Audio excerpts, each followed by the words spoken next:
গ্রামের এক প্রান্তে থাকত এক হিউম্যানয়েড ভেড়া, নাম বলু। সে এতটাই অলস ছিল যে মাঠের কাজ, খেলাধুলা কিছুতেই তার আগ্রহ ছিল না। দিনভর শুয়ে শুয়ে সময় কাটাত।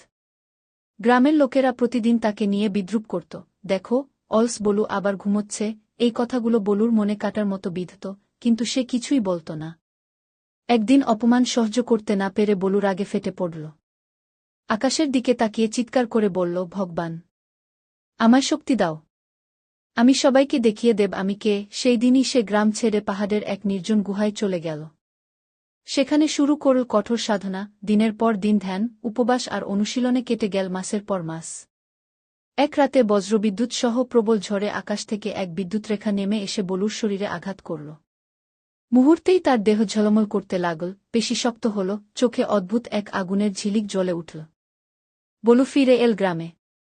সবাই অবাক হয়ে দেখল যে ভেড়া একসময় হাঁটতেও আলসেমি করত, সে এক লাফে বিশাল গাছ ভেঙে ফেলছে, চোরদের তাড়িয়ে দিচ্ছে, আর পুরো গ্রামকে রক্ষা করছে। এরপর থেকে আর কেউ তাকে অলস বলে ডাকেনি। বলু শুধু মৃদু হেসে বলল, শক্তি শুধু দেহে নয়, ইচ্ছেতেও লুকিয়ে থাকে গি।